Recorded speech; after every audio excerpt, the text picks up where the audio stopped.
Hello, everyone. Good evening, good evening, good evening. Hello, everyone. Hello, hello, hello. Hello, good evening, everyone. How's everyone doing? Hey there, Telsha. How are you doing? Welcome. Are you new?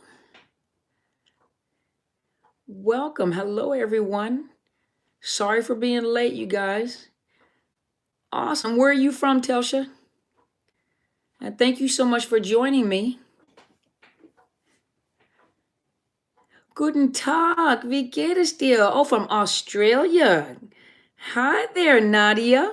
Hi, Lisa. How are you doing? Southern California. Oh, nice.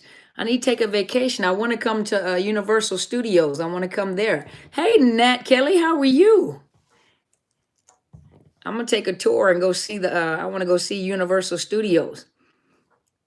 Awesome. I'm sorry for being late, you guys. I was on a mission, and so I just stepped in the door. Hey there, Angel Grace. How are you? Southern California. That's what I'm talking about. Hey, Gabe. Hola. How are you? Ja, ich bin gut, danke. That's what I'm talking about, Nadia. That's what I'm talking about.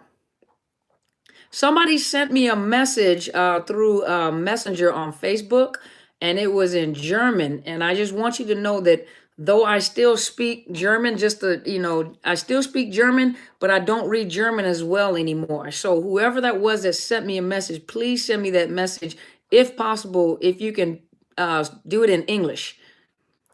Thank you guys so much. Sorry for being late, you guys. I was on a mission, and so I'm coming on, and I apologize, you guys. Sorry about that.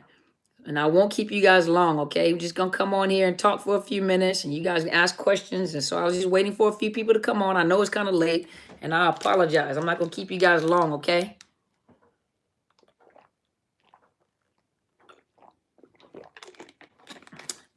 Good evening, everybody, and welcome. Welcome, welcome. Hey, TMG. Hey, KR. It's KR James. How are you doing? Welcome. Thank you guys so much. Hi, Mr. Mark. How are you doing, sir?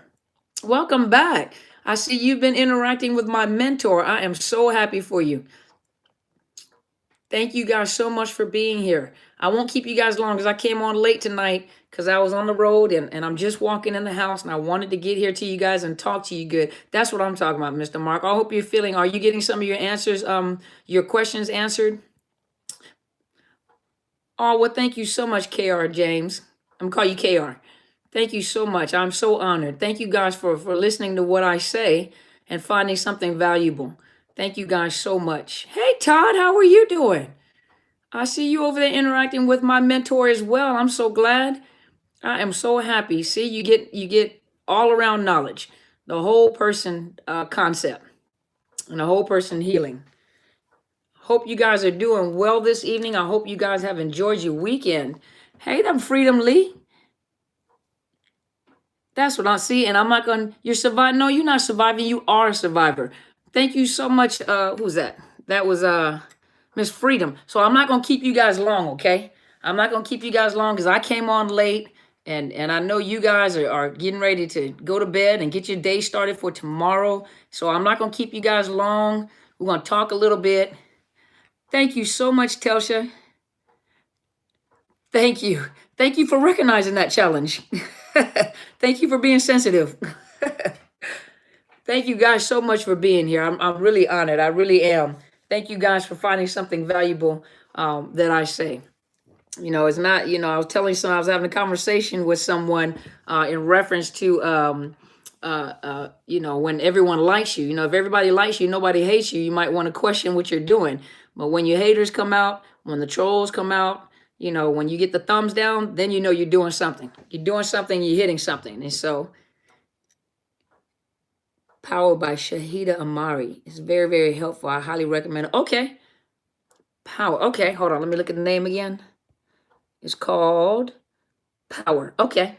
I'll check it out. I'm going to go check it out. Okay. Hey, Erica, how are you? Oh, thank you, Mr. Mark. I'm so honored. Thank you so much. Do you find a good balance between me and my mentor and I I give you the clinical side, she gives you a spiritual side. So that is my mentor, that is my spiritual parent. And so I am honored that she would take on the challenge of mentoring me, because I'm a handful too. So I'm gonna come on just for a few minutes and talk to you guys. And so, let me start off. How are you doing, beautiful lady? That's good. That's good, Mark. And you're gonna make it through. We're gonna make it through together, okay? And so allow me to say this much. I think Red had sent she said, I don't think it was a question. Well, it was a question, I think it was. Or a suggestion, and I'll probably do a video. Hey, New Beginning, do a video on it. But I know one of the things she was talking about was like being like a magnet, to narcissists. And I was thinking about this before I came on live, and I wanted to say this before we open up for questions. Allow me to say this, okay? Let me look at the time. Okay, I'm gonna stay on time. But I was thinking about this on my way in, and I've talked about this in other videos.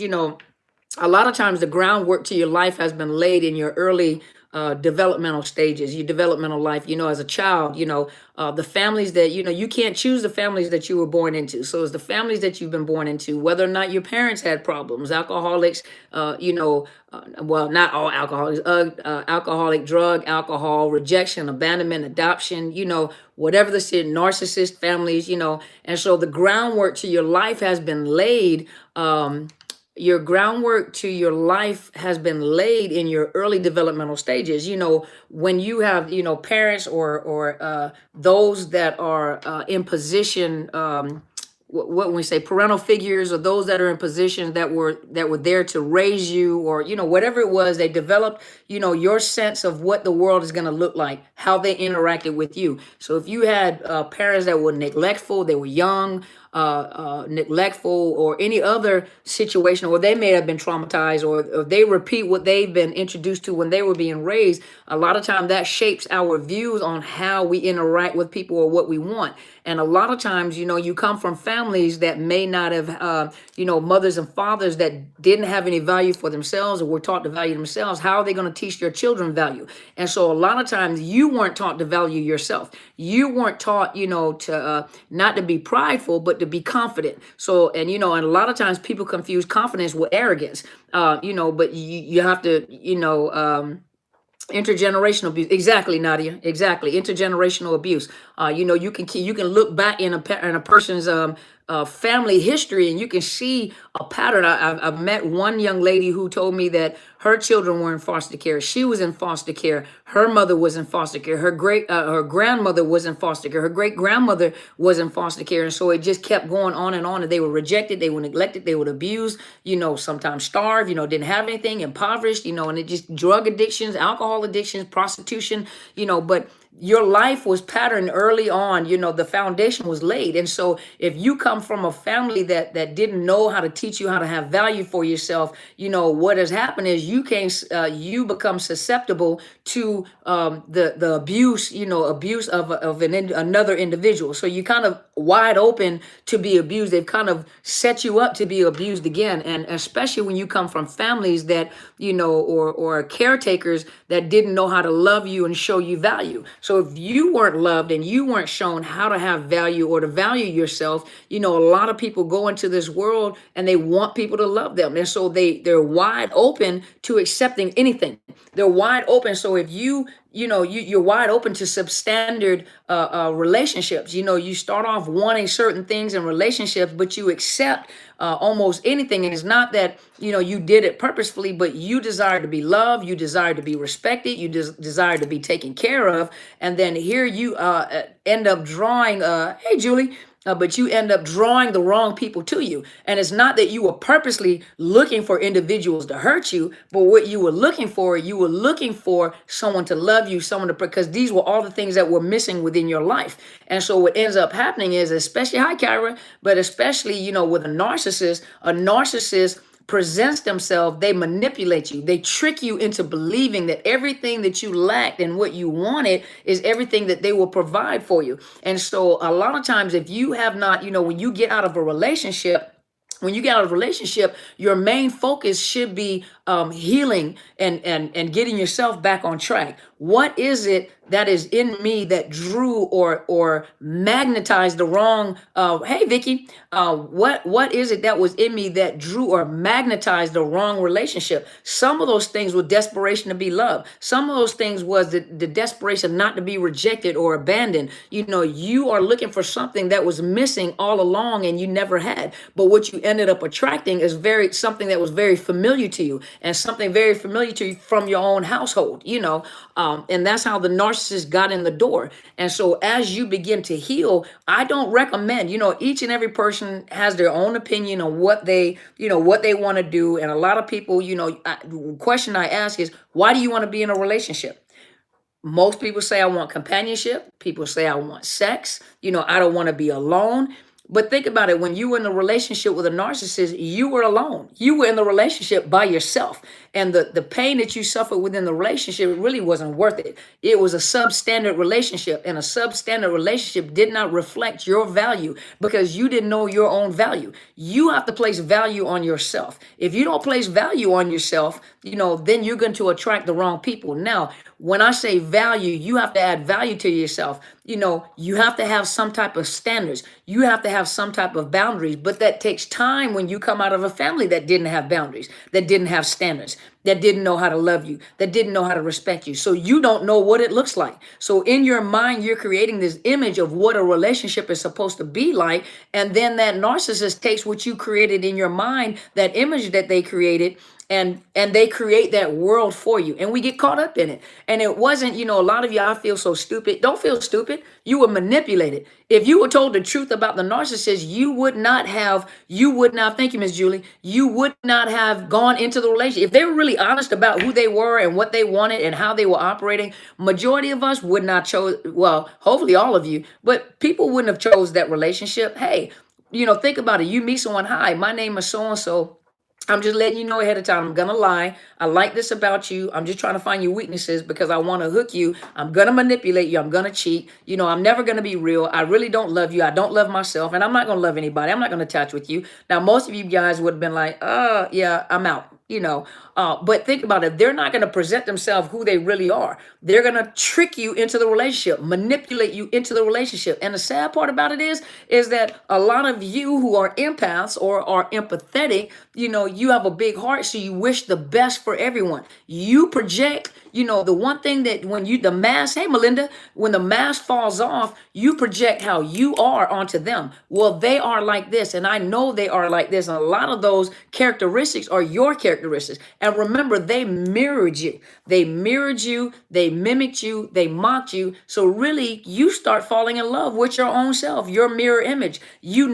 Opposites attract. If a person seems like they're your soulmate and they're just like you might want to run because opposites attract. I don't want someone just like me, because I know me. I've been around me long enough, and sometimes me is a trip. And so I don't want me. Hey, welcome, Miss Melinda. But me is a trip. So I wouldn't want me. I got to fix me. I got a lot of issues, my own issues. So I don't want to date me. That's not what I want to date. But then when you meet that person and they look very much like you, that is something you might want to question. There's no such thing as a Shanti. There's no such thing as a perfect person, but there's a perfect person for you. And opposites attract. Sometimes you want someone that's opposite than you, not exactly like you. And then listen, men and women alike, you have to have some type of standards. I usually ask people, write a list of what you want from the man. Don't give people characteristics they don't possess. Bam, there you go. That's exactly right. But if you write a list, like ladies, I usually tell ladies, write a list of everything you want that man to be. What are you looking for in a man? Write that list down. Gentlemen, write down everything that you expect of that woman. Now, fold it in half. And on the other side, tell me how you compare to that person. You want the man to be a millionaire. Are you a millionaire? So what is that millionaire going to find in you? You going to use his money? I want the man to be a businessman. Are you a businesswoman? I want him to be educated. Can you read? Do you have a GED? So what will make you think that he'd be attracted to you? I want that man to have a house and a car. Do you have a house and a car? Maybe, hey, Nancy, what do you have? Nowadays, men are holding women up to standard too. You're not just going to come over here with nothing. I am great. Thank you for asking. How are you? But nowadays, men are holding women to the standard too. Opposites attract. Empaths and narcs are totally opposite. Girl, yeah, but a narcissist mirrors you. Hey, unapologetically dope. Yeah, narcissists and empaths are totally different, but you remember that a narcissist has no self-identity and they connect with you and then they mirror you. So then you're looking at yourself in a mirror, totally different. You're absolutely right. But when I say you don't want, and what I'm saying is that a narcissist will present themselves just like you. And so when a narcissist presents himself just like you, and you say we have so much in common, oh my gosh, this is my soulmate. You see, that right there is a red flag. That right there is a red flag. Hey Jamie, how are you? That right there is a red flag. A lot of times you can be what if one of you are like a jock and the other one is more like a bookworm or a nerd, but somehow you just attracted to each other, and most people like you two are two totally opposite type of people, but you have a lot in common though, right? But a narcissist imitates you, mirrors you. There you go. The narcissist is a con artist, exactly. And so, what I'm telling you guys, and this is for men and women alike, not just for women, you have to have a standard. You have to have some type of boundaries. I'm not saying be arrogant, but what I am saying is have some standards, have some boundaries. You can't decide, ladies, forget about this biological clock that's ticking. You better smash that biological clock, tear that thing up. Think about this for a minute. You can't start a chameleon, exactly. You can't start off deciding, these are the characteristics that I want in a man. This is what I want. And then you get desperate and you think that you're getting older. And the next standard you have, you know what, as long as he has one eye and at least one real tooth, I don't care. He don't have to have exactly two legs, but he can have one peg leg, he can have one wooden leg, and he can have one short leg as long as you give him an orthopedic shoe. How did that standard drop all the way to this standard? That's desperation. You don't, yeah, it's a chameleon. That's desperation. Okay. That's desperation. You said, I love your videos. They have helped me a lot. My cousin Dana Grace sent me your videos and I'm happy she did. I'm so honored. Thank you, Ms. Nancy. And you tell your cousin that I said, thank you so, so much. I really appreciate her. And who is this? This is Miss Christina. Hey there. How are you? How are you doing? But hopefully you guys understand it. You got to have boundaries. You got to have standards. Don't ever drop your standards for anybody. Don't drop your standards. And if you haven't learned to have standards, hey, just be real. But if you don't have standards, you create standards for yourself. You're in a healing process. There's certain things. Hold on, you guys. Hold on, you guys.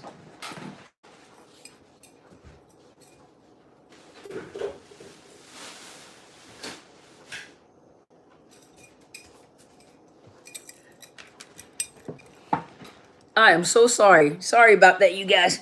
My cat was over here tearing stuff up, so I apologize. I had to get him.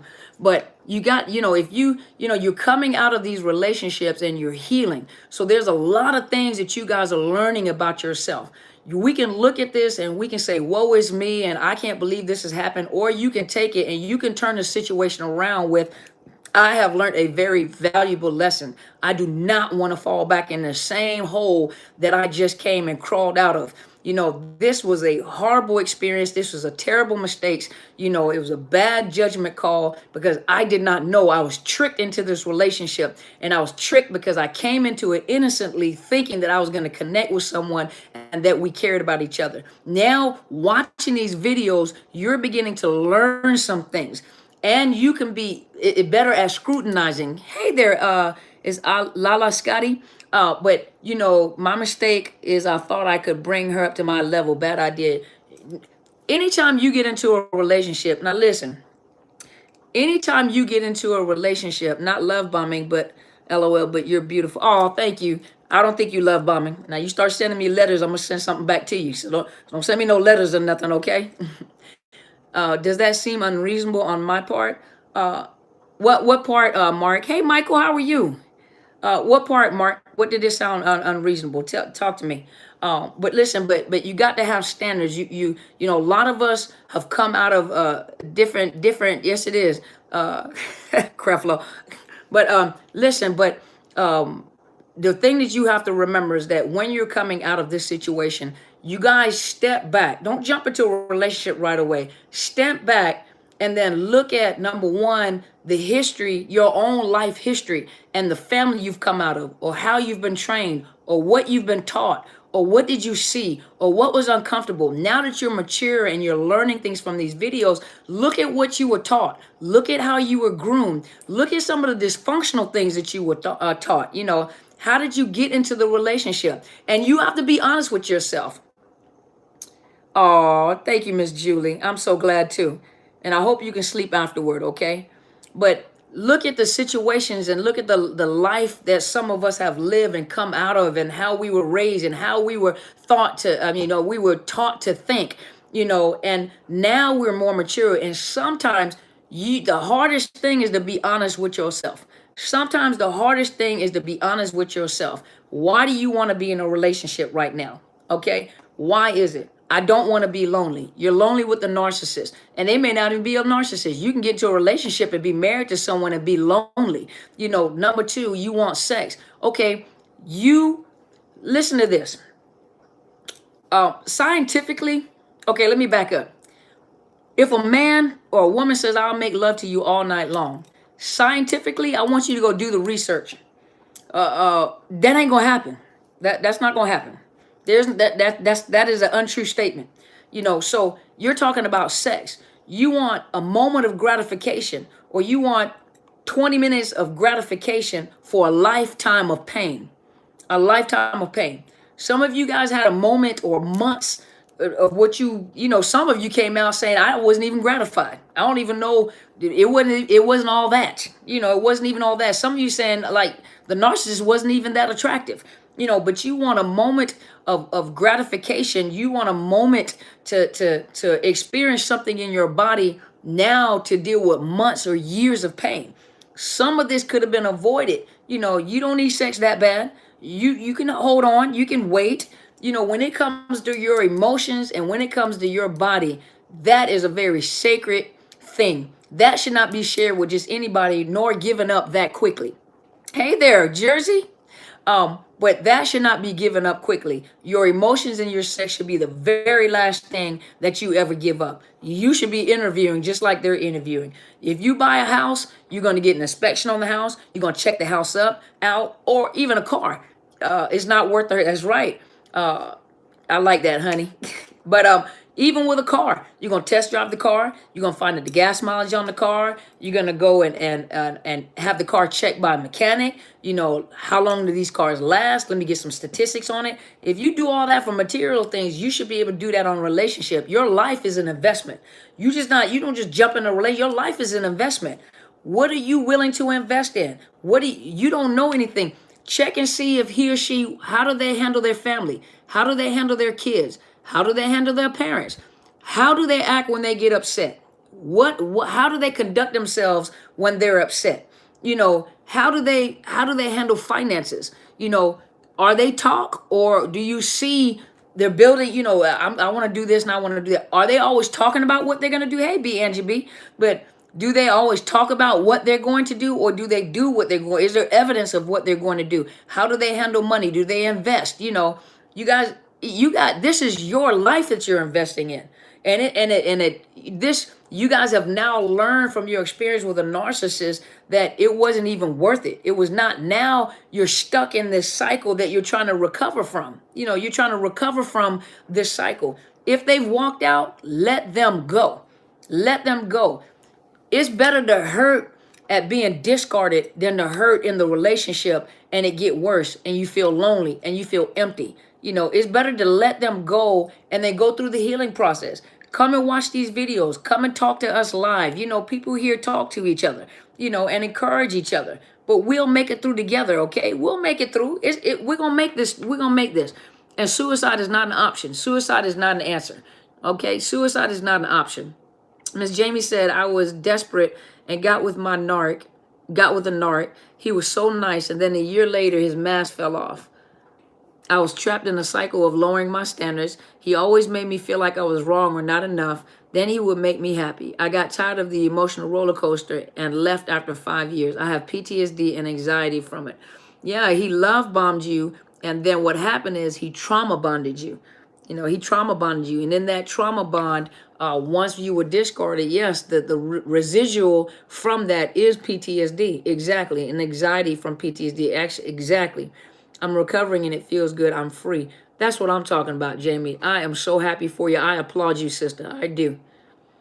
And Lala Scotty said, yes, so true. Let's see. Okay, I missed some stuff here. Uh, Look out for yourself because no one else will. It was a tough life lesson to learn having a narc mother, yeah? And that's not a choice in the matter that you had, Laura. So it wasn't like you could choose your mother. That's what happened, you know. I can't seem to find myself after my divorce. I feel like he's forever destroyed my soul. I want human connection, period. But mostly I want to stop the pain and find my smile. It's been 6 months, doctor. But Julie, you can find your smile again. A person, let me tell you something. True happiness doesn't come from another person. True happiness comes from within.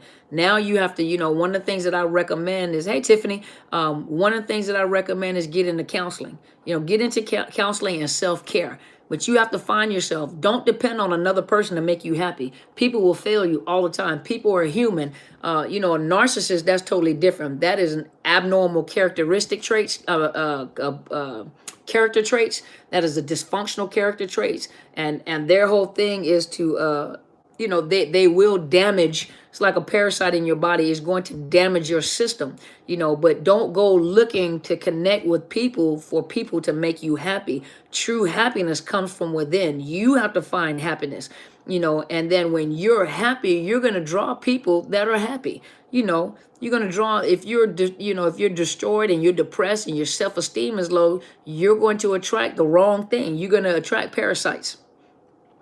Nadia said, that's why I never have sex if I'm not in a serious relationship because it's too emotionally painful. That's a positive side of being raped. As a child, I have strict rules that I must live by. I'm so sorry, Nadia. I am so sorry. Todd B said, one thing I learned about being married to a covert narc, listen to them. Big red flag for me was their stories rarely add up. Yup. Mine also blew through a 15K in 2 months with no explanation. Dang. Michael Graves said, boy, did I need you yesterday. My narc called me out of the blue. She said she had been trying to get a hold of me a month. Wow. She's hoovering you. So she's hoovering you because whomever she may have been with, that she may have gotten bored, that supply ran low. So she's hoovering you because you must have been like a primary supply at one point in time. You may have been you were the primary supply, correct, Michael? And so she probably grew bored with the new supply, and she's looking for more supply. So she came and hoovered you. You were primary supply. So she's hoovering you. But if I were you, I would not respond. I would not respond. Hang in there. My Normal Nomad Live said, our doc is on fire tonight. Thank you so much for taking your time to teach and empower us. Oh, thank you so much. I'm so honored. Thank you. Telsha said, I discarded my narc after a narc rage. I said, heck no, I'm out. Too violent. See, you have some standards. See, you got some value back. Value yourself. Nadia said, thank you, Queen. Been abused in every way possible. But do you see how your path in life had been shaped for you? How the way that you see the world and the way that you see people. I'm gonna tell you this. Ms. Julie said, Dr. Brian, you have played such an important part of me being in my healing freedom journey. I'm so honored. Thank you, Ms. Julie. That's my whole intention. I hope to make a change in your lives. Ms. Tiffany said, I agree. Let them go when they walk out of your life. Their journey is not tied to your destiny. Let them go. Exactly. My words exactly. Let's see. Who was this I was just talking to? Where are we at? Miss, where are you at? Miss Nadia. Let me say this. When a child has been raped, for those of you that have experienced childhood sexual assault or childhood rape, let me tell you something. Your life has been altered. Your life has been altered. Your thoughts have been altered. You have been exposed to something that your little mind could not handle at the time. Sex is not something that a child can handle. Sex is something for the mature. And so when a child is introduced to rape, sex through rape, their perception of human connection is different than the average person that has not been molested or violated that way. Your mindset, depending on what that abuser or that perpetrator said to you as well, secrets, you better not tell anybody or I'll kill you and your family, or you liked it because you either let me do it, or you were trying to be cute, or you were trying to be sexy, which is stupid to tell a child. If you think about it, that's stupid. How's a child sexy? Children are not sexy. And so you got to remember that a child's mind has been altered because they have been introduced to something that their mind was not ready to handle. And so their outlook on caretakers or adults have changed. I have spoken to many people that have told me, they have been raped by a male, and they have no desire to ever be with a man ever again. Many people have told me that before. I have had people that tell me that they have been molested by a man, and they are afraid of men. They are literally afraid of men. I've had men that were raped by women, and a lot of times what I found that were molested by women in childhood, they are very abusive to women. And they literally is almost like they hold every woman responsible for what has happened to them in their childhood. I've had one gentleman tell me that he was molested by his sister and her friend, and he was very violent when it came to women because his body responded the same way it responded with his sister. And so obviously that for the most part, when you have sexual relation, you're going to climax. And he said, I would climax. And he said, but it felt good. He said, so I felt ashamed. I felt humiliated. And I felt like my body failed me because it wasn't supposed to do that. That was my sister. And so he would be triggered, even being with an intimate partner. When he got older, he would be triggered at how his body responds. And that's how the body is supposed to respond. And he was triggered, and he became very violent when he dated. I took the time, and I had the opportunities, was years ago. And I took the opportunity to explain to him what the body does, and that the response that his body had as a child was a very natural response. His body was supposed to respond like that. It was the person that, come on, you guys, are you speaking Spanish? But his body was supposed to respond to that. That is how the body is supposed to respond. It's the person, the perpetrator, that violated, and that is a very perverse thing to do to a child. Oh, French, okay. But that is a very perverse act with a child. And once I told him how his body responded, and that it was a natural reaction, he calmed down and he cried. And he said, I have felt so ashamed and humiliated because I thought my body failed me. And so for a lot of you that have been molested and have been violated as children, your whole perspective on adult relationships or adults or people in authority have changed. And you have been traumatized. And so a lot of times your thoughts are also that the way that I can, for a person to love me, because a perpetrator may have said, that's how you show love between two people. So now your mind, hey there, SW3000. But the way that you love people is by giving your body up. And so some people have become promiscuous, assuming that, if I give up sex, that equals love. And so a narcissist can be drawn to that, pull you in by that. And what do? They make you feel that the sex, having said you giving sex to that individual shows that you love them. So the narcissist eats that up, and that's how they pull you in, But for those of you that have been sexually assaulted and molested as children, your whole life and your perspective of relationship has been altered, has been not just altered, it's been damaged, Hey, Ernestine.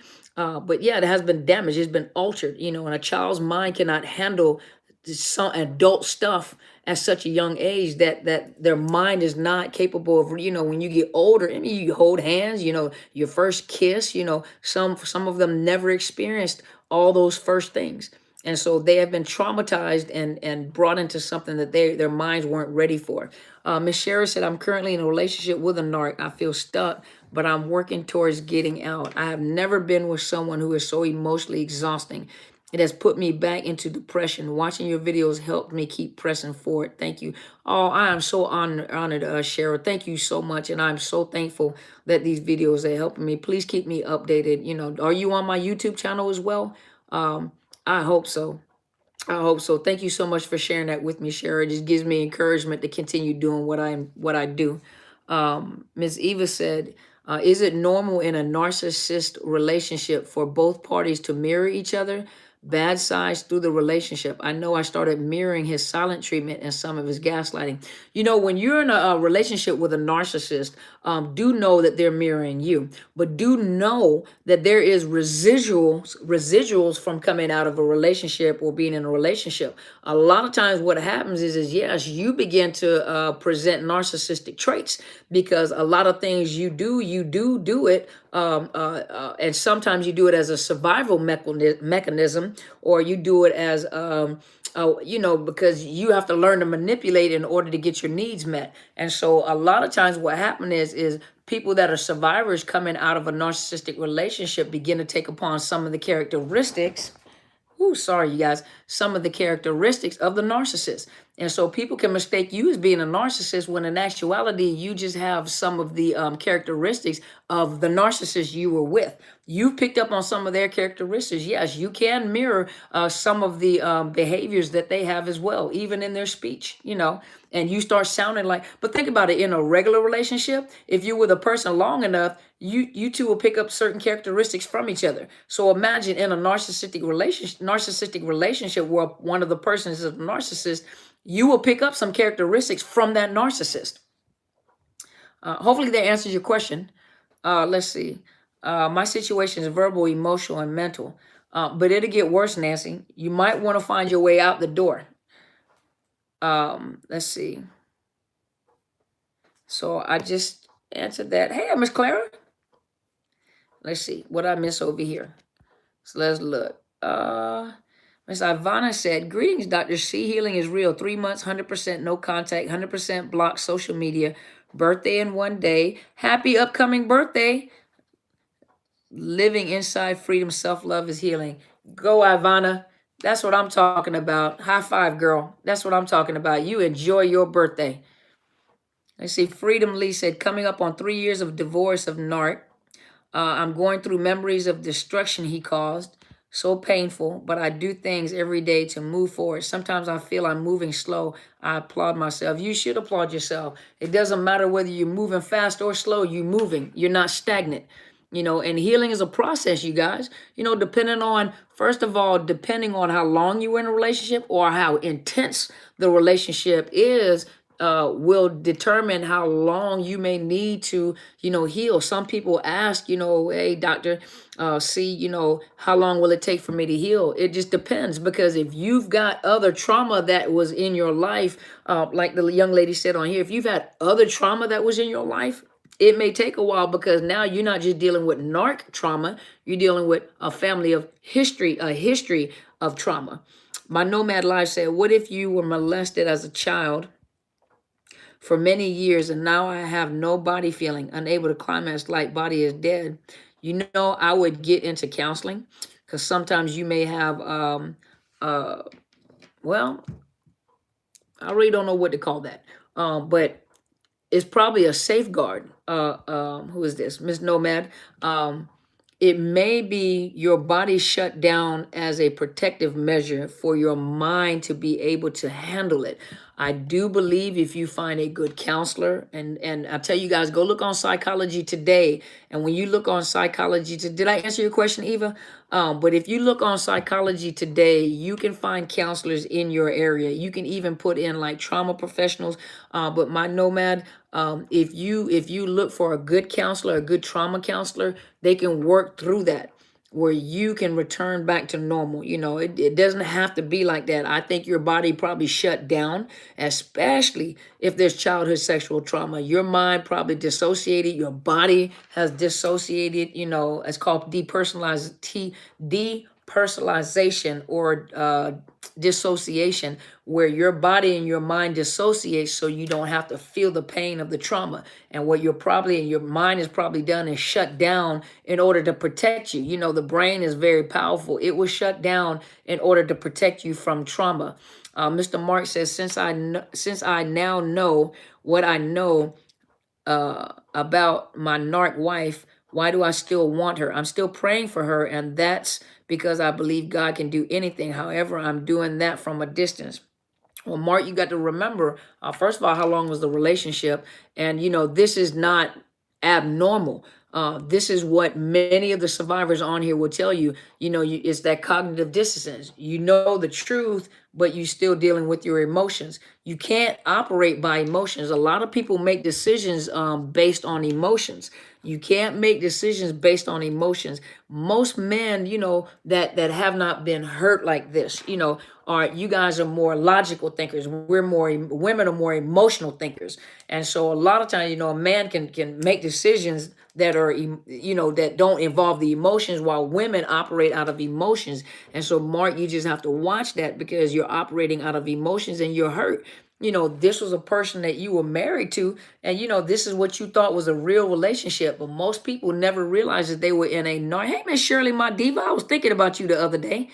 But most people that have been in a relationship, of course, you loved her. That was your wife. You know, what do you expect for something that was traumatic? Even the exit part was traumatic. And so that's like, you know, you know, is two people connected, and all of a sudden you rip apart, you're gonna have, you know, flesh wounds, you know. And so yes, you are hurting, and that cognitive dissonance, you already know what the situation is, but at the same time your heart still desires her. You know, just look through my videos and continue to listening to my mentor, you know, to work your way through it. That is very normal. Yeah, you still want the person, and you know that the person is no good for you. You know, so yes, that is a part. But you can't follow you can't follow through.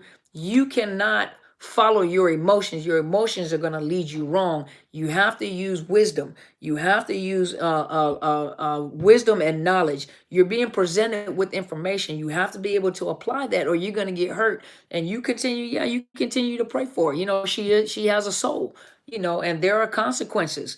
You know, whatever the belief system is for people. But, you know, I know your belief, Mr. Mark, but she has a soul. That's right. You continue to pray for her, but she's got to want to change. She's got to want to change. Am I being unreasonable for thinking that way? No, I mean, that's a very normal, that's a very honorable thing as a man, you know, to pray for your wife, you know. But you know, they have got to want to change. And a narcissist does not want to change. You know, they don't want to change. They don't see anything wrong with themselves. They think that they're perfectly normal. They think everyone else has a problem. Miss Tiffany said, thank you for sharing your knowledge and support. I'm still no contact, and you have helped, excuse me, and you have helped me so much understand the narc. He has tried to hoover me. I'm staying strong and no contact. Go, Tiffany. It's your birthday. Go, Tiffany. That's what I'm talking about. High five, girl. That's what I'm talking about. You guys stay strong, and we're here to support you, and we celebrate you. Each and every day is like an alcoholic. Each and every day is another day. Each and every day is another day, and you guys are doing it. You're doing it.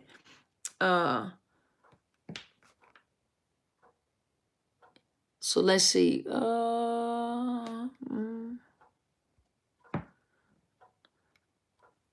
Telsha said, has to be mind over matter. Has your mind, you know what? I'm glad you said that, Telsha, because your mind is a very powerful thing, and so are emotions. And the struggle becomes between your mind, wisdom, and logic versus your heart. Emotions are very, very, very, very powerful. Very powerful. And a lot of people make decisions based off of emotions because it feels good. It feels right. Buzz and B said, why doesn't God give them a reason to want to change? Like not allowing them to cross paths with enablers? Because we have freedom of choice, and God is not going to take your choice away from you. And so why doesn't God give them a reason to change? God give them a whole bunch of reasons to change, but it's their choice on whether they're going to change or not. And they don't have a desire to change, so they won't. Allowing them to hit rock bottom, that's because you want them to hit rock bottom. You know, what if when you did things wrong in your life, God just took you to rock bottom, you know? So yeah, he gives them a reason to change. They just have to make a choice to change, and they have no desire to change. They don't want to change. That's why they don't change. Um, New Beginning says, why do you still feel connected to the narc after a long time? Well, you got an emotional bond with them. You got an emotional tie to them. You know, when someone, think about it, when you had a loved one that may have died or something like that, you still got an emotional bond to them. You were emotionally attached to them. So of course, you love them. So that just doesn't shut off. All of a sudden, it doesn't shut off all of a sudden. Freedom Lee said it was over 25 years of emotional and spiritual abuse. I knew I had to get out, but it was difficult because of children and lack of finances. I'm now free and even bought myself a freedom ring to remind me of your freedom. That's what I'm talking about. Go, girl. Go for okay, wait a minute. Freedom, are you a girl? Because I just said go, girl. I'm sorry. Hey there, Rock On. How are you? Wish you a happy birthday, smelly Negro. Smelly Negro. You know what? Happy birthday. But let's see. Nadia said, how to emotionally detach from a narc. I'm having trouble going no contact. You know what, Nadia? You have to do it. You can't emotionally pump yourself up. You got to do it. That's what you do. You got to do it. You go no contact. No contact means no contact. No contact, block them on your phone, block them on social media, and then you're going to have to go through the withdrawal symptoms. You got to go through the withdrawal symptoms of the no contact. You have to prepare yourself mentally to go through the withdrawal symptom. And you can't go and go look at their social media. You can't stalk them, leave them alone. You have to do it. I can't pump you up and prepare you for it. You got to go do it. That's what you got to do. You got to go do it. So Ivana said, high five. You discarding them is doable. I did via text and did it. See? What are withdrawal symptoms? It's like coming off of drugs. When you come off of drugs, you have that desire, that desperate need to get back on drugs. You have a desperate need either to be hoovered or to stalk them and see what they're doing. And it's almost like your body will literally go through feelings of, I just need to hoover. I need a hoover. I need them to say something to me. Your body literally begins to respond to, oh my gosh, I just have to have them back in my system. Miss Shirley said, my daughter told me that their dad is in counseling now. Will it help? No. No, it's not going to help. As a clinician, I have never heard of any cases of narcissists being healed from narcissism. It is a permanent personality disorder. It's a permanent character flaw. And there is no cure for it. There's no medication that's going to help that. And so I do not counsel personality disorders. I usually refer them out, but I definitely do not counsel those with narcissistic personality disorder. Once I discover that they have narcissism or narcissistic personality disorder, ethically, I have to refer them to someone that can. Some of them don't want to leave, but I let them know I do not work with personality disorders, and I do refer them to someone that's willing to work with personality disorders. But they usually don't stay in counseling very long, Miss Shirley. They usually don't stay very long once the counselor also discovers what they are. Once the counselor, because they get fuel from the counselors too. But once they discover what they are, what they're doing, usually it's not long-term counseling. Tiffany said, every time he tries to make contact, I say that's the devil calling. But that's a good way to do self-talk. You got to say what you got to say. Let me see. So contact is minimal. It's been 18 months. My ex hates me and is remarried. He's doing everything he can to destroy me. I have trial within a few weeks. Trial, any advice? He still scares me. Angel Grace, what are you guys going to court for? What you guys going to court for? Beautifully yours. What if they stalk you after no contact and harass you in public? Then you go and talk to, okay, so beautifully yours, you can contact the non-emergency police line and ask them if there is anything that you can do for being stalked, and because it's illegal to be stalked.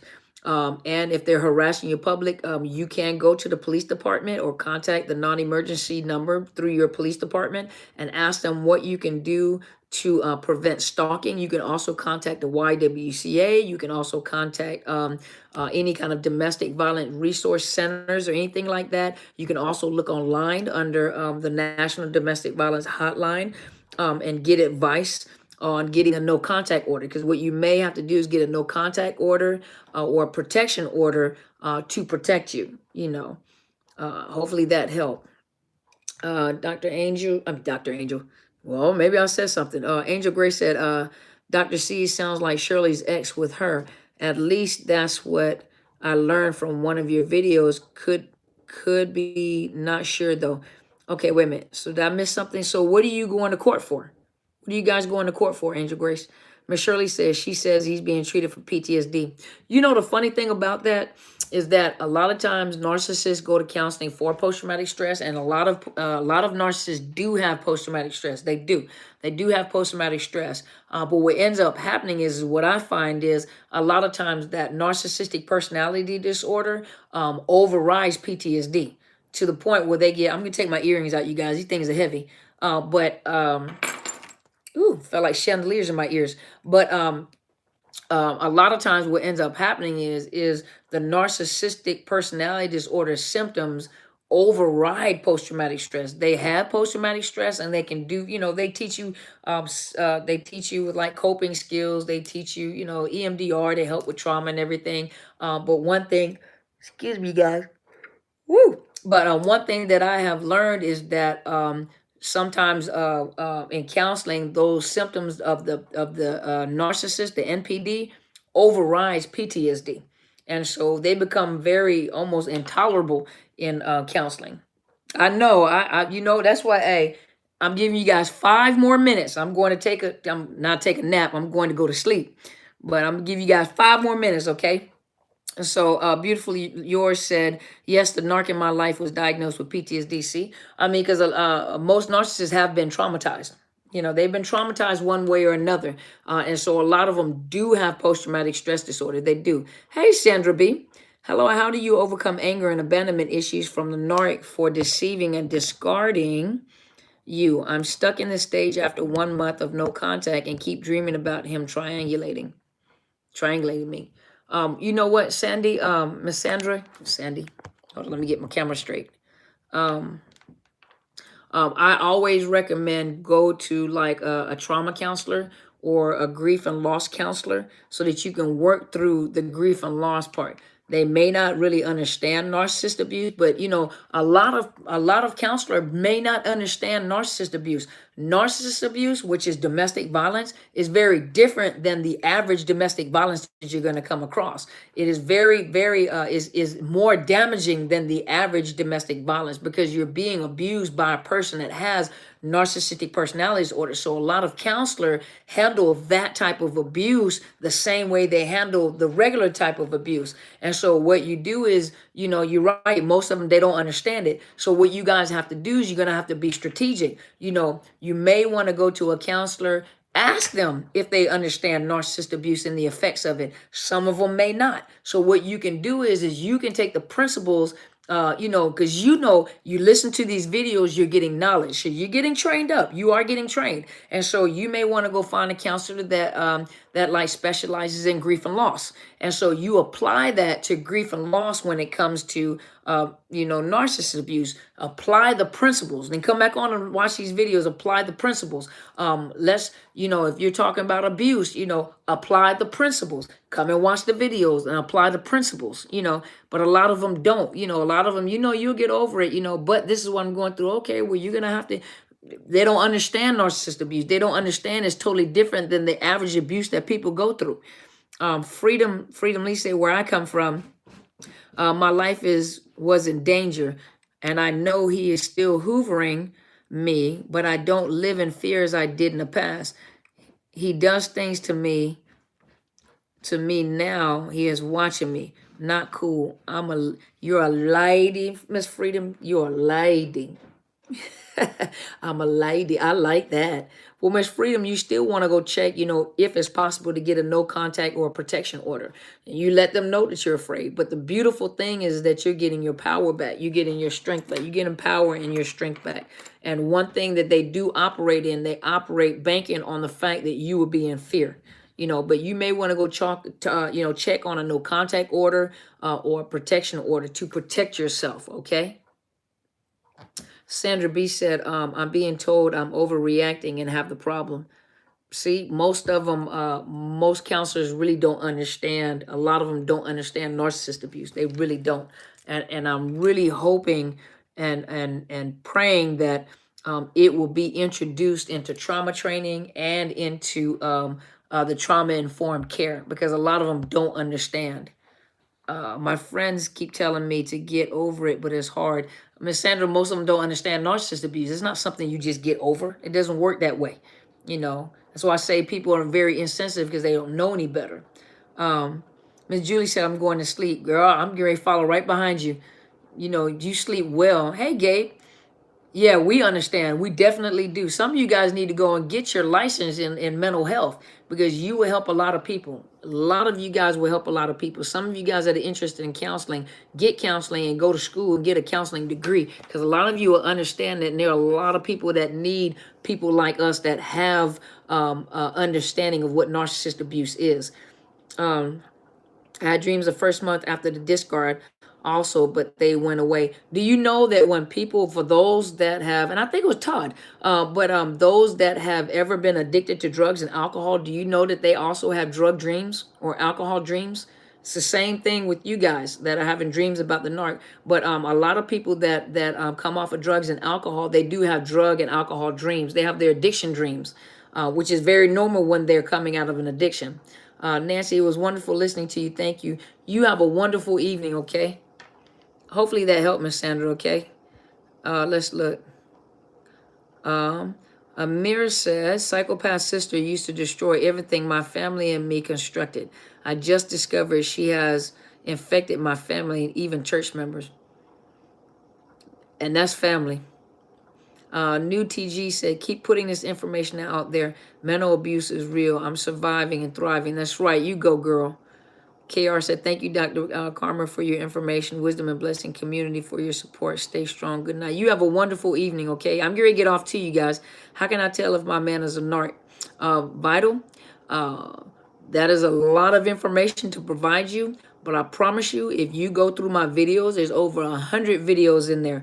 If you begin to start pumping that information in you, I promise you, you'll be able to pick out whether your man is a narc or not. I promise you. Any suggestion on a curriculum for counseling? Well, it kind of depends on what track you want to go down. What I did was when I went for my master's, in marriage and family counseling. But what ended up happening was I did marriage and counseling for a little while, and then, I went to, which is just some additional courses dealing with family and marriage. And then what ended up happening was I did family and marriage, and then I started working with an agency. And when I started working with an agency, I dealt with more mental health.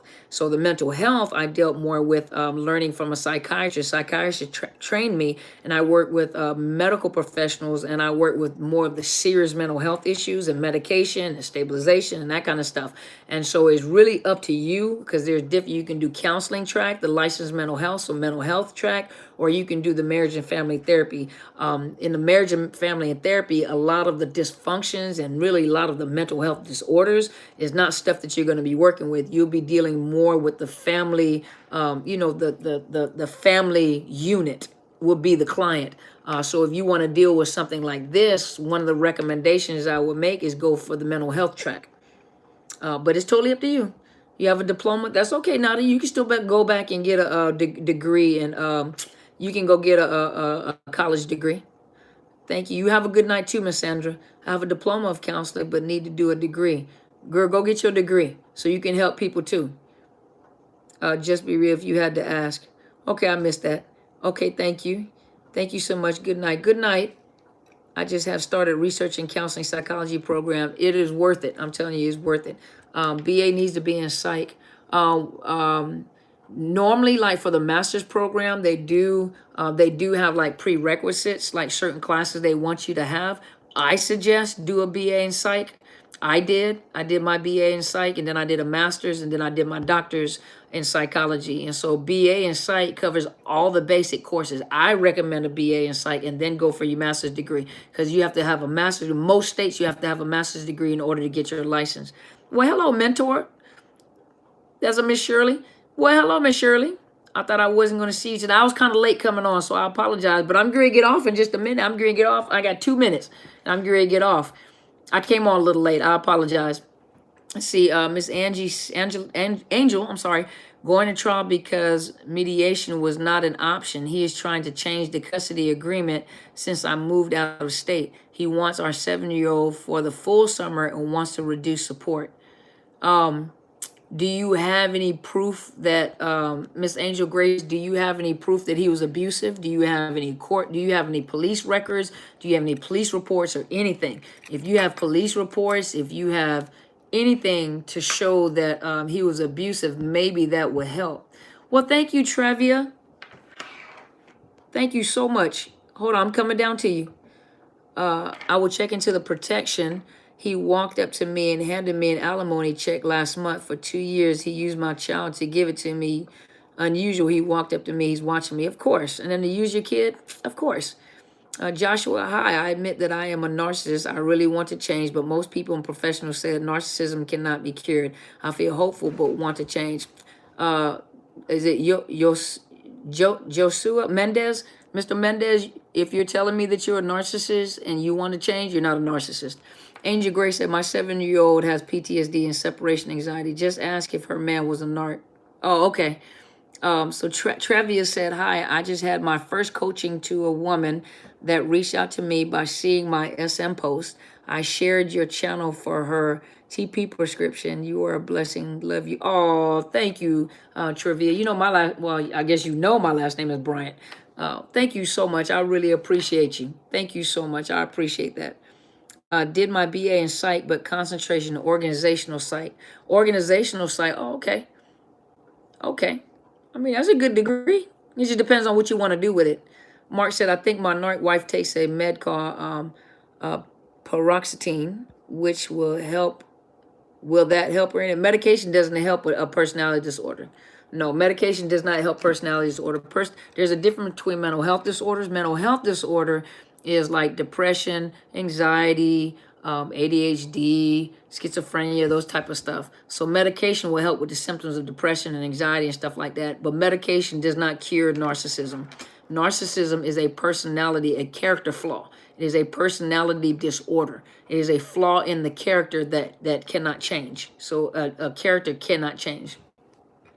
Narcissists do not admit that they're one. Absolutely. So Mr. Mendez is not a narcissist. Kyra H said, okay, thank you so much for the good advice. I'm currently majoring in liberal arts, but I can easily change to psychology. Yeah. I recommend doing psychology as a BA undergrad, and that will give you a foundation of psychology. The more psychology information you have, the better it is when you go into a master's program. It's only 2 years, and the master's program, you're getting straight to the point. It's really good. I enjoyed it. You're good. I'm just glad to see you. Oh, thank you. I can never catch your mentor online, but you know what? You can go back and replay. She usually comes on like 2, 3 o'clock in the morning. So for some of you guys, that's kind of early in the morning. So she comes between 1 and 3 o'clock. She has a very, very busy schedule. She has a very busy schedule. She travels worldwide. And so a lot of times she's on really, really late. And so I know some of you guys are either on going to work or sometimes you're on. She's great. Oh, thank you. That's my mama, y'all. That's my spiritual mother. But she's excellent. She's wonderful. But yeah, if you don't catch her online, that's okay. You can go back and just watch the replay. So you guys, I'm ready to go to sleep. It's time for me to go to sleep. I have been on the road since since Thursday. I've been on the road since Thursday. I'm tired. You see my eyes are red? I got red eyes. I'm tired. And so I am going to get me blessings to you too, Mark. Hopefully that helped. I know, you know what, you're a man who's in love, who loves his wife. I honor you for that, sir, because you don't see many men that are very loving and concerned. And obviously, this has hurt you a great deal. I'm really sorry for your pain, and I really honor you, sir, for loving her the way that you did. It's just unfortunate that that you have discovered you're with a narcissist that's incapable of loving you the way that you love her. And I think you deserve better. I know it's many, many years. I think you can deserve better. Mr. Is it Jose? I separate myself from people, often don't feel empathy, and suffer from being very selfish, which affects relationship. But maybe it is not narcissism. No, because a narcissist doesn't identify themselves as narcissist, so you're not a narcissist. You're welcome, sir. And you have a wonderful evening, okay? You stay strong, hang in there with us, okay? You stick with me and stick with Apostle Helen Sadler, and I guarantee you it is rough right now, but you're gonna come out of this fog, okay? And we're here to support you. Thank you for your wisdom and your time. Good enough. Good enough to you too, Nadia. We just traumatized. That's right. Let's see. The one I was with admitted he had a disability and could not love a woman the way he should. He was a disability. Good night. Good night, you guys too. You're welcome. You're welcome for the advice. You may have traits, but that doesn't mean that you're a narcissist. Narcissism of expectations and afterlife, that's common. The narcissism of expectations of an afterlife, that's common. What? The narcissism of expectations of an afterlife, that's common. True Tech, is that a compliment? Oh, thank you, Mr. Mark. Is that a compliment or was that an insult? I'm not quite sure how to respond to you yet. Jose Mendez, if you're very unique to see this and ask for help, still seek help anyway. Yeah, he's not a narcissist. I promise you're saving us. Oh, thank you, Just Be Real. I'm truly honored. Thank you so much. I'm honored to do so. The one, let's see. I always replay, just want a chance to talk with her while she's on. I love her. Oh, see, you got to set your alarm. It's pointing out that narcissism involves a lot of pretending. Oh, okay. Oh, absolutely. It's a facade. It's a facade. Yes, it is. I'm trying to become a better person. Well, now I don't know, Mr. Mendez, if I don't know if I pronounced your name right. If you're concerned about that, then you're not a narcissist. You may have some issues, you may have some narcissistic traits, but that does not necessarily mean that you're a narcissist. Narcissists do not admit that they're a narcissist, nor do they recognize that they are a narcissist, nor are they sensitive enough to want to change and get help. So 9 times out of 10, you are not a narcissist. Good night to you too. Let's see. Okay, so you guys, I'm gonna get off, okay? I actually kept it to 67 minutes, y'all. That's record breaking. I'm working on my timing. Plus, I came on late. Hey, you guys are an awesome group of people. Thank you so much for joining me. Thank you for coming to talk to me and asking questions. Thank you guys so much for keeping me on my toes. Good night to you too, Queen. Thank you guys for keeping me on my toes. Thank you guys for keeping me in the books and pulling up old training and keeping me on my toes. I enjoy it. I enjoy researching. I love coming and giving you guys information. And the most beautiful thing is the fact that you guys get something out of it. And just like I tell you guys, you're so welcome, sir. I love the name. Oh, thank you. Thank you so much. The thing that is so beautiful, just a lot of you guys, I was right there where you guys were at. And so because I was right there where you guys were at, I never ever imagined myself being in this place, being able to help other people. And that was my whole goal. I said, the way that I get back, the way that I pay back the narc for what he has done to me and my family is to go and educate people about the game. So my job as a soldier is to bring you guys the playbook. I'll tell you how they play the game, and then I'm going to tell you guys how to get out of it. Because if I can teach you how the playbook works, how they play the game, you guys can come out and teach other people. We reciprocate this information, and the more we reciprocate, the more we give this information to other people, the more we get strong, the more we fight against it, the more we can protect ourselves, and we can protect our other brothers and sisters, okay? And so I'm going to expose the the playbook. I'm going to show you the game. I'm going to tell you how they operate, how they think, and what they do. And as you guys learn, you go teach other people as well. We can combat this, okay? A narcissist is still a person. So I think someone said we need to kill him. No, we're not going to kill him. That's like saying all the lepers need to be put on an island or shot to death, or people with depression need to be killed. No, they're people, and they're hurting people, and hurting people hurt people. I get it. They're just more insidious with what they do. So they're still people. They're still people, and there's still people that have been damaged. It's just that I'm there for the survivors, and those with personality disorders, those that have narcissism. Narcissism is a curable form of illness. No, narcissism is not curable. Thank you for the blessings. That have a good night and always enjoy you. Now, oh, thank you so much, Miss Tiffany. I'm so honored. Thank you guys. You guys are so welcome. But like I said, you guys go learn, okay? You guys go learn and you go teach other people. The same way I did it, I still want you guys to do it too. Because some of you guys are life coaches. Some of you guys are authors. Some of you guys are going to do some great things once you get through your healing. I promise you.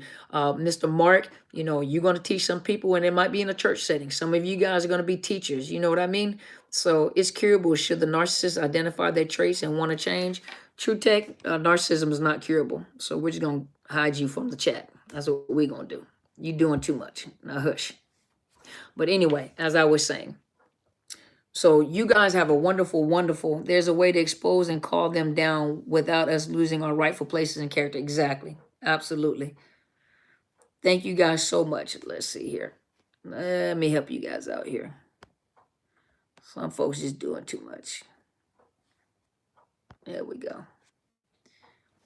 Behavior modification? No, there's no such thing as behavior modification for a narcissist. That's not a behavior that they're changing. It is a personality disorder. So their personality, their character is flawed, permanently flawed, and their personality is dysfunctional. That's what they are. So you guys, I want you guys to have a great evening. I'm going to the kitchen and I'm going to eat, and then I'm going to sleep. I'm going to pull this bun off and I'm going to sleep, y'all.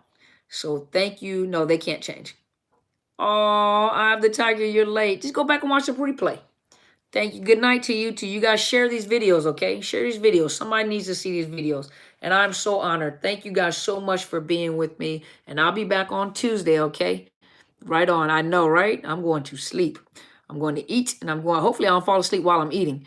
So, but thank you guys. Pray you have a blessed. Thank you so much. I appreciate it. I love you guys too. I love you too, Miss Shirley. Yeah, you guys have a wonderful night, okay? You guys enjoy your evening, sleep, Thank you so much, Miss Lisa. I appreciate you. Thank you so much. You guys stay tuned, too, because when my book comes out, I'm excited. I'm waiting for the editor to get done. So when the editor get done, I'm waiting to hold that book for the first time so I can hold it up and say, here it is, okay? And I'm already working on my second book. And so the second book will be better than the first book. The first book was my first book. Your first book is your first book. And so my second book is going to be better than the first book. So I'm ready to get it in my hand and share it with you guys. So you guys have a wonderful evening, okay? You guys have a wonderful evening. I'll be back on Tuesday. And you guys join me next Sunday live. And then just look for my videos, okay? Pump these videos in your system. And then go over to my mentors page. Those of you guys, not everybody is a believer. Just take the principles out and go to Helen Sadler, Destiny Helper. If you go to my community page tab, I have a community tab, click the tab and I put her link in there. Go connect with her. There's a lot of you guys that have questions on the spiritual side of the house. She is the presiding prelay of Into His Chambers Global Ministries. She is my pastor. She's my mentor. She's my spiritual parent. And so those of you that are wanting to hear information from the others, from the spiritual side, go and tune in, go subscribe to her channel. Okay. And thank you so much. Thank you so much. Who did the laughing face? Who did the laughing face? Don't be so offended. Don't be so quick to be defensive. Nobody hurting you. Don't be defensive. But you guys have a wonderful evening, okay? And I'm going to cut it off, all right? You guys go to sleep. You see my eyes are bloodshot. I got to go to sleep.